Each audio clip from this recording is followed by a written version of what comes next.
I've been Jamie Pappas. I'm going to keep hosting. We got a little bit to go on the show. Please pee if you need to. Get those hands together for me. Every next comedian. Your next comedian is amazing. He runs an awesome show in Westchester. Everyone give it up for Ryan Rowe.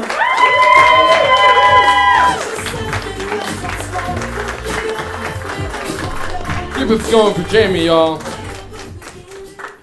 Losing a parent is sad, but I will say it's always funny to me when someone loses a parent and then all of a sudden they just start noticing birds more. You know what I mean? Like, anyone who loses a loved one, all of a sudden, like, a pigeon lands within 5 feet of them and they're like, that's Mom. That's her. And it's like, that's just a bird, guys. Yesterday, that bird was just eating, pooping, doing whatever. Now, it's the matriarch of a family. That's so much pressure to put on the bird. I'm doing well. I want to brag a little bit, guys. I recently ran a half marathon. So thank you. Anyone here ever ran a marathon, half marathon? One person. Cool. So that confirms it. I am definitively better than 99% of the room. So, but the only weird part of it is, like, I got one of those medals at the end, and, like, I didn't win the race. And I'm from the trophy generation. I got tons of participation trophies growing up. Like, for instance, when I was a kid, I played basketball in a church league with my brother, and my brother won a trophy for being MVP of the league. I won a trophy for winning most Christ-like. Because I don't know if you knew this, but Jesus sucked at basketball. No, I did win a trophy for most Christ-like. And, like, old people now, they're all like, oh, this generation, they all grew up on participation trophies. And it's like, yeah, but also, you gave us the trophies. Like, this was not a personal passion project of mine. I did not go up to the t-ball coach like, listen, coach, I get it. This was not our year. But me and the boys, we just saw the trophies that the winners got, and we got to talking. And we just think, like, showing up is half the battle. So, no, it's not our fault. It's the same thing when old people are like, oh, all these kids are on drugs these days. And it's like, yeah, but also, you gave us the DARE program. If you're not familiar, we were all minding our business in 4th grade. Then Officer McMillan just kicks in the door and he's like, kids, put down the glue sticks. It's time to talk about huffing glue. We were like, what? I didn't know we could do that. That sounds awesome. They put these drunk goggles on us and they're like, isn't this terrible? And we're like, what are you talking about? This is awesome. I want to be drunk all the time. The only thing I remember from DARE, them telling us, is they said, guys, don't smoke cigarettes, because kissing a smoker is like licking an ashtray. And I just remember thinking, like, okay, got it. But why licking? That feels like a leap. But guys, I can tell you from experience now, I have dated a smoker, and guys, licking a smoker is just like kissing an ashtray.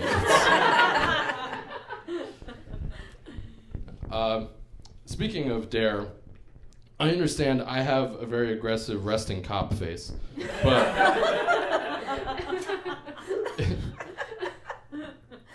it's ironic because I'm not a cop. I'm actually in law school to be a lawyer, to be a defense attorney.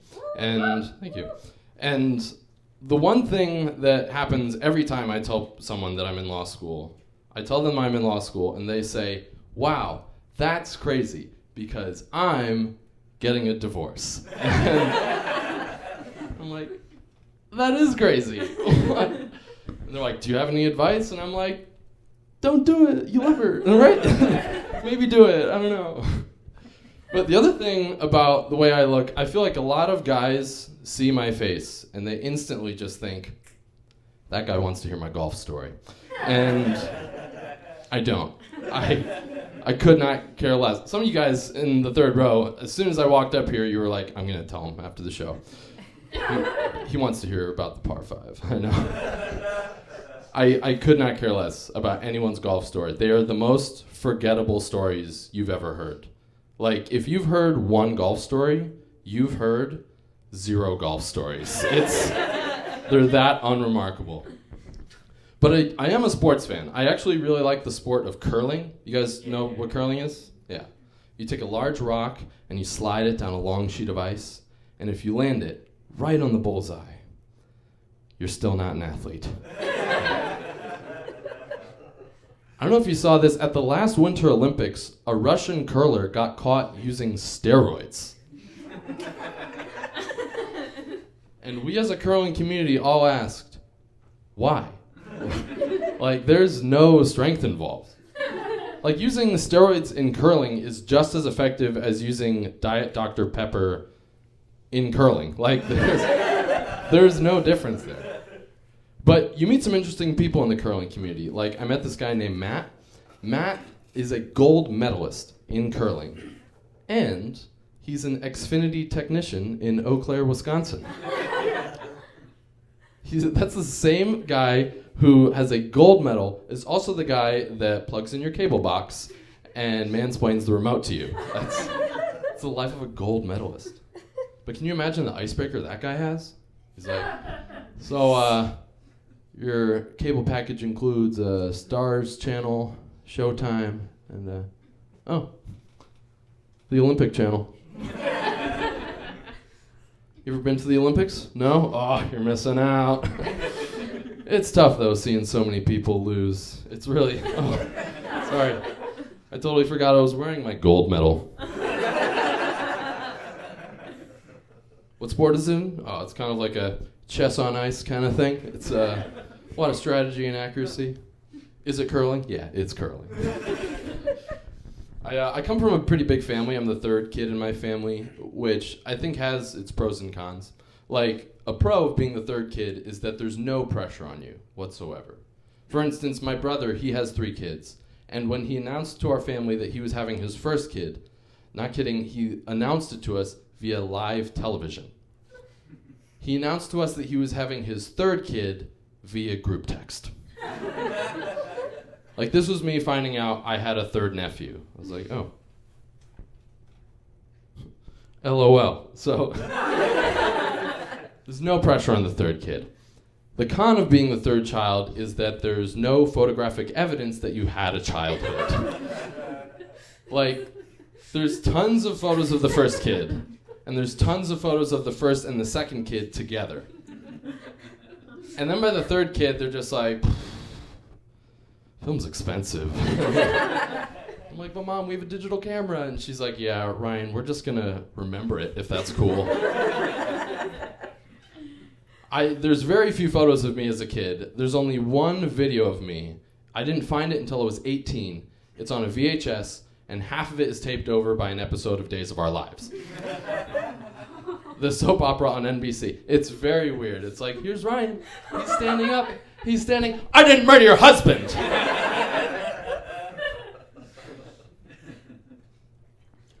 But I'm actually not the youngest in my family. I have a younger sister, and she was actually adopted from Ohio when she was like 4 days old.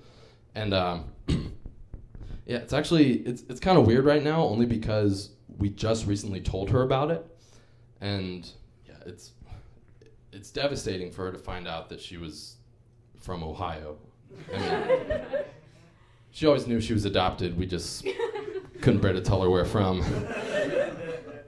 But, I give it up for my parents. They got the call, and they're like, there's a little girl in Ohio. And they're like, great, let's get her out of there. But one weird thing my parents did is, when we were kids, my sister and I could only watch one movie. And it wasn't because they were all like, movies are inappropriate. It's because the movie that we could watch was the movie Annie, the musical. And I think they just made us watch it on repeat so that my sister would be like more down with being adopted. It didn't take. If anything, I feel like all it did was worry her, because after so many times watching Annie, you're just like, are these people about to give me up for adoption? I recently made a bit of an impulse purchase. I bought a lot of hot dogs. I bought 24 hot dogs. Just 24 dogs, 24 buns at the counter. That's it. Even the guy at the counter was like, hot dog party tonight, yes? So yeah, party one. It was Trader Joe's, so they all sound like that. But the only reason I bought 24 hot dogs was that at Trader Joe's, they only sell hot dogs in packs of 6, and they sell hot dog buns in packs of 8. So, I crunched the numbers. And I had to buy 24 hot dogs. But now I look back on that and I think, like, damn, I'm really lucky they did not package them in prime numbers. Can you imagine if they packed hot dogs in packs of 7 and buns in packs of 11? I have to buy 77 hot dogs.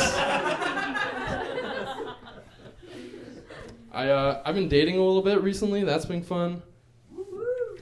Mostly because I love unsolicited dating advice. There's nothing better than that, really. Like my brother, he loves to give me advice that I never ask for.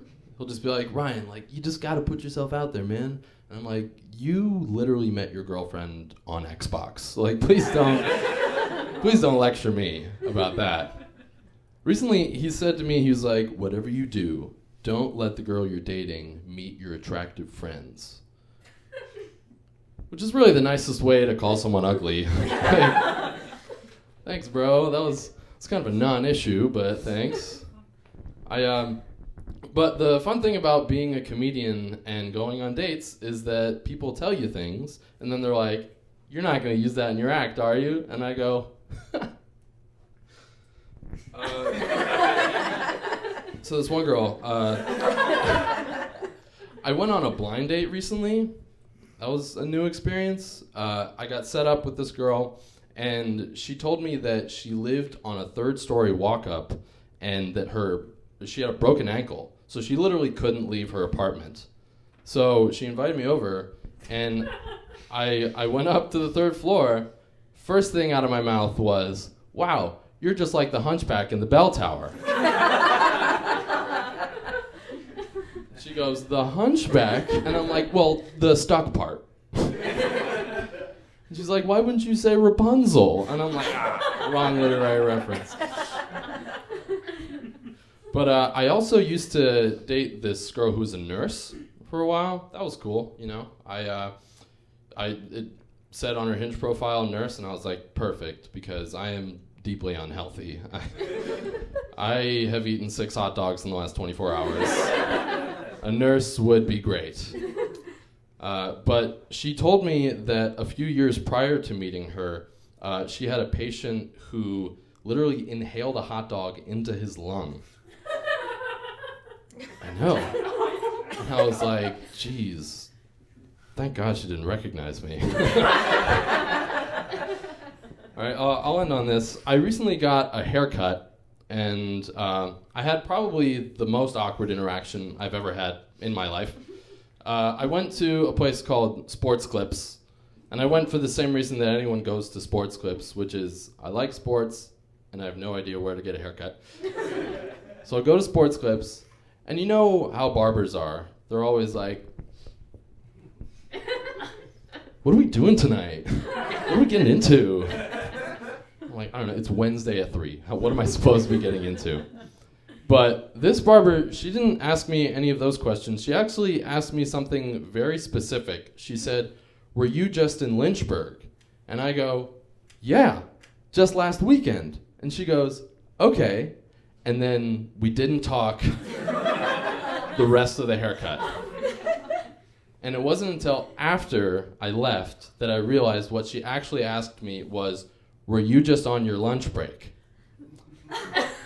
So just to recap, this innocent woman asked me, were you just on your lunch break? And I said, yeah, just last weekend. And then it was silence for 30 minutes.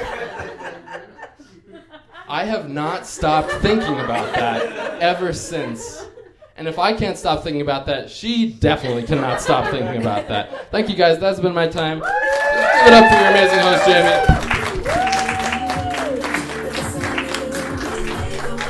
Give it up for Ryan, everybody!